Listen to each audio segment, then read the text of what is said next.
I do not think there's an information explosion. People look at information anxiety and think, oh, that's because there's so much information around. No, there's so much non-information around.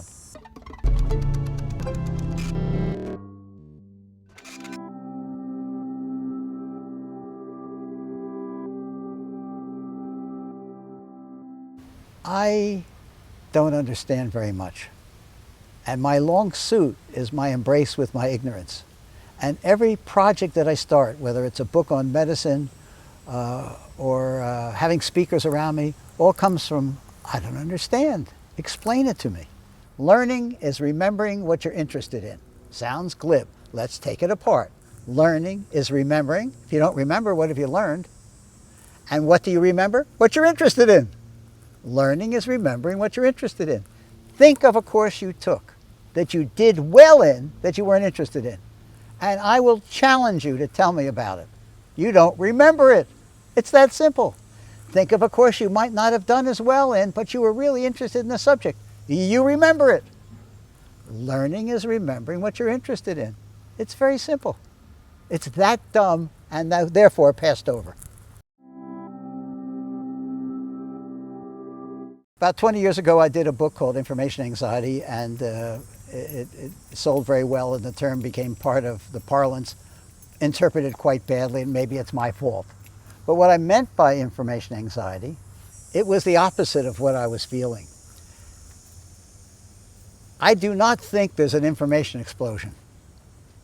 And people look at information anxiety and think, oh, that's because there's so much information around. No, there's so much non-information around. If you read a story in the front page of the newspaper, any day, you can't explain what you've read to a literate 12-year-old, and it doesn't answer the fundamental questions you have about the subject. You can't explain any policy that's referred to, any war, anything about healthcare, anything about government debt, anything about any program. You can't explain it. You can't understand it.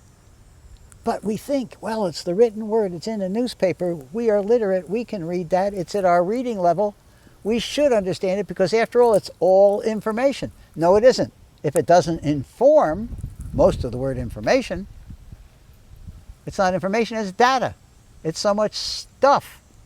We are overloaded with data and non-information. We are not overloaded by anything we understand. I dare say the things that interest you, whether it's filming, photography, this or that, if it's presented in a form you can understand, you never get overloaded by it. You want to suck it dry, you want more. So information anxiety was talking about the phenomena we have where we don't put the word, we don't give power to the word inform in the word information, as we don't give power to the word quest in the word question. So it's the quest to be informed. Those two roots. Those are important roots. And a question is a really important thing. Do we ever begin with how we learn, how we question, how we inform each other? No. Aren't they the roots? Better than reading, writing, arithmetic. They're the roots. I don't think you teach. You engender curiosity to learn. You don't come from the top down, you come from the bottom up. Everything I do comes from my desire to want to learn something. My 5 ways of innovation are a nose, A, addition, like the iPhone. N, need. That doesn't need explanation. We innovate because of need. Pharmaceuticals, vehicles, need is everywhere. Need is the obvious driver of humanity towards innovation. O is for opposites. What is Dickens' opening line to the tale of 2 cities?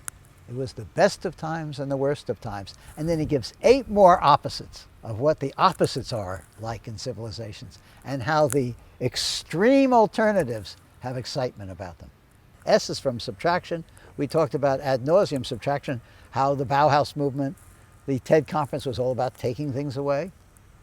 And E, epiphany, is the special case of a single human being who comes up with an idea. And it's celebrating the human being that has an idea of a Post-it note of a segue, of instant photography. It's that opposite perception of things that a single person has that's extraordinary. I'm Richard Saul Wurman, and you're watching Epiphany.